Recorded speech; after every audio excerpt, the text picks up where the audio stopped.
उनसे समझ जो सेंस मिली वो ये है कि भाई लंबी चलेगी लड़ाई और ये देश की सरकार को ये दिख रहा है, इसीलिए ये अपील। अब सर जो लोगों की मतलब की बात है, मतलब जो हमको सुन रहे होंगे भारतीय, कि अगर अभी तक मैनेज किया आगे भी कर लो।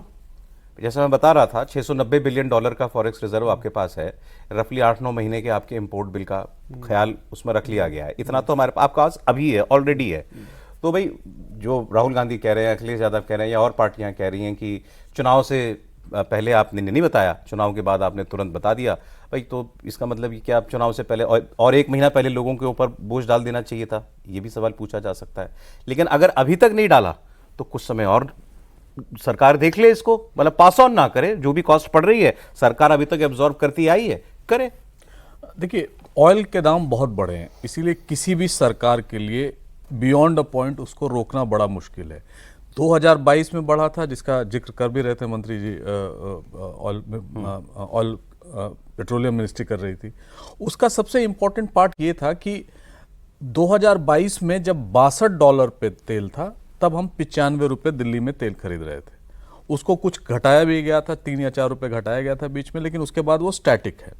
लेकिन अभी जो हम इस समय देख रहे हैं वो है कि हमारा जो उस और 62 से लेकर अब 113 हमारा ऑयल बास्केट है, तो उस $50 की जो वृद्धि हुई है उसको हमने कुशन किया है, क्योंकि ऑयल मार्केटिंग कंपनी OMCs ने बहुत मुनाफा किया था, जिसको हम कुशन करने की स्थिति में थे। पिछले ही साल जानकार बताते हैं और न्यूज़पेपर रिपोर्ट्स भी है, 76,000 करोड़ का ये तीनों ऑयल मार्केटिंग कंपनी जो है सरकारी, उनको फायदा हुआ था।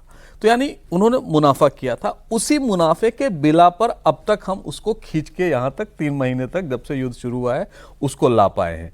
लेकिन ये आगे बहुत दिनों तक नहीं जा पाएगा। जैसा मंत्री जी कह भी रहे थे कि 1,000-1,200 डेली का करोड़ का घाटा हो रहा है, तो कोई भी इकोनॉमी, कोई भी ऑयल मार्केटिंग कंपनी जो मुनाफे के लिए भी अगर बनी हो तो वो एब्जॉर्ब नहीं कर पाएगी बियॉन्ड अ पॉइंट। एक्साइज को ऑलरेडी मार्च में उन्होंने 12 रुपये करीब घटा दिया था, तो उससे भी ऑयल मार्केटिंग कंपनी को थोड़ा कुशन करने का फायदा हुआ था। लेकिन अब वो स्थिति आ गई है कि अगले मैं तो ये मान के चल रहा हूँ कि 15 दिन से 1 महीने के बीच ये ऑयल के प्राइस बढ़ेंगे। कितना बढ़ेगा, क्वांटम कितना होगा, क्या होगा, ये तो बढ़ेंगे, क्योंकि सरकार भी वो एक्साइज कम करने की स्थिति में नहीं है। और 2 कंपोनेंट होता है जब आप तेल खरीदते हैं, उसका क्यों नहीं है, मतलब आपने खुद ही बोला जब $60-65 पर था तेल अंतर्राष्ट्रीय बाजार में, तो आप 90-95 पे भारत में रुपए में बेच रहे थे।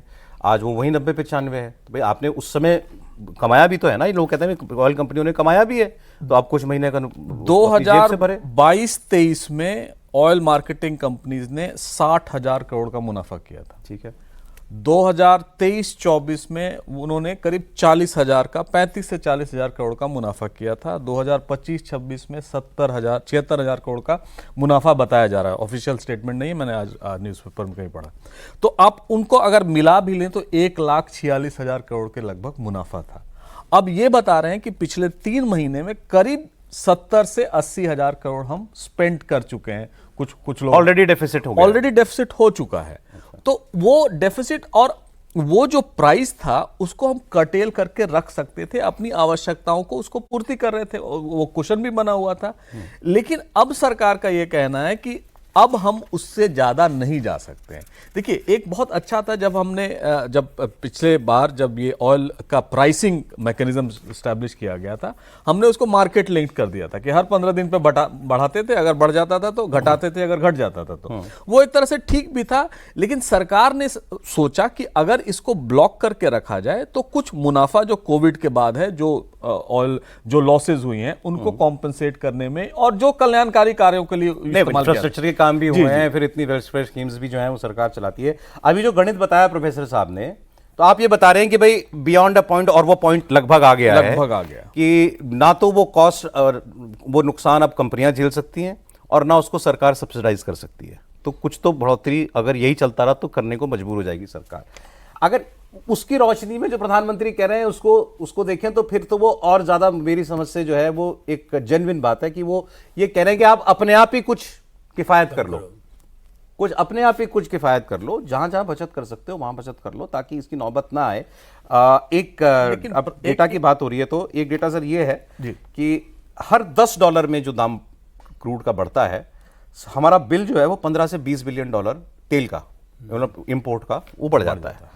और रफली पिछले साल जो पूरा 2025 गया, उसका जो एवरेज क्रूड का प्राइस है वो 75 से $80 के बीच है, जो इस वक्त करीब $100 चल रहा है। 95 से $100 एवरेज जब से इस साल का अब तक चल रहा है, तो वो चल रहा है। सो ऑलरेडी आप इस गणित के हिसाब से देखें तो हमें 15 से $20 बिलियन तो ऑलरेडी आप खर्च एक्स्ट्रा आपने कर दिया है।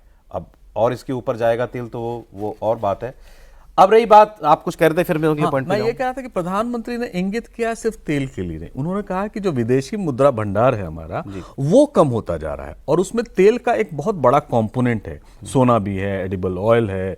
तो ये सारी चीजों करके हुआ क्या है कि कोविड के बाद और खासकर 23-24 के बीच ये जो हमारा फॉरेन डायरेक्ट इन्वेस्टमेंट था वो कम होता गया, यानी कैपिटल अकाउंट डेफिसिट, जो हम बाहर से माल खरीदते हैं वो ज्यादा था, फॉरेन कम था। फॉरेन पोर्टफोलियो इन्वेस्टमेंट या एफडीआई जो थे, जिनको कैपिटल अकाउंट सरप्लस कहा जाता है, वो ज्यादा था। तो इन्वेस्टमेंट ज्यादा आ रहे थे, हम खरीद उस हिसाब से कम कर रहे थे, तो हमारा वो बैलेंस बनता जाता। अब क्या हुआ है, खासकर ट्रंप के टैरिफ रिजीम के बाद, वो जो इन्वेस्टमेंट आता था, जो पैसे आते थे, वो अब कम होने लगे हैं, खर्च हमारा बढ़ने लगा, यानी हम उनसे ज्यादा तेल खरीद रहे हैं, सोना खरीद रहे हैं, तो वो खर्च बढ़ने लगा है। तो ये बैलेंस जो अब तक हमने कॉर्पस बनाया था वो भी घटता जा रहा है।